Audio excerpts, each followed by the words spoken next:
The question is, what JCRC initiative or project are you most proud of leading?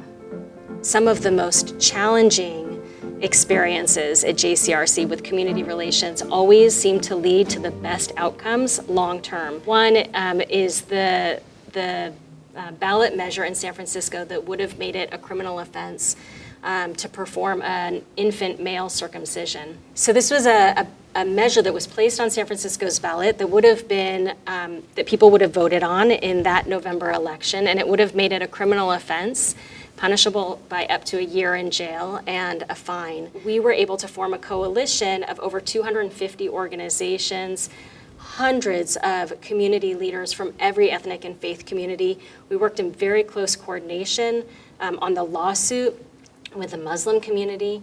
And we did something that JCRC I don't think had ever done before, which was that we commissioned a public opinion poll and learned which were the most compelling messages and who were the most persuasive messengers through which vehicles in order to really win this, if we needed to, in the voting booth. I think one initiative that for me stands out is the creation of the Institute for Curriculum Services. We started getting calls after the government allowed instruction on religion to come back into the public schools. We started getting complaints from parents, drip by drip, about what was being taught to their children, what was in the textbooks. After learning that there was nothing nationally that was focusing on Jews, Judaism, and Israel in the textbooks in a systematic way, we created what became the Institute for Curriculum Services, which has now been a part of JCRC for so many years. When you can say that as a result of ICS's work,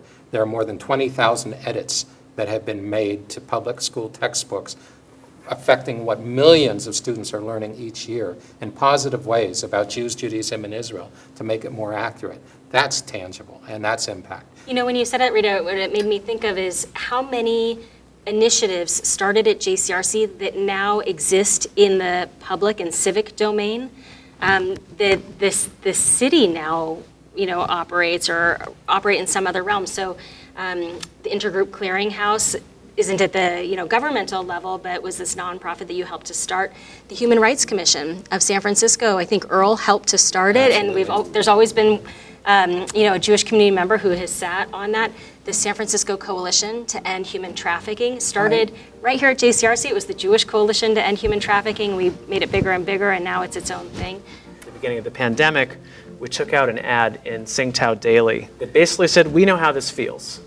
And the Jewish community has plenty of experience with dehumanization, and we saw this epic wave of anti-Asian violence, especially against Asian seniors, which is just horrific to think about. And the gut reaction that we had on our staff and board when that was happening was, we have to reach out.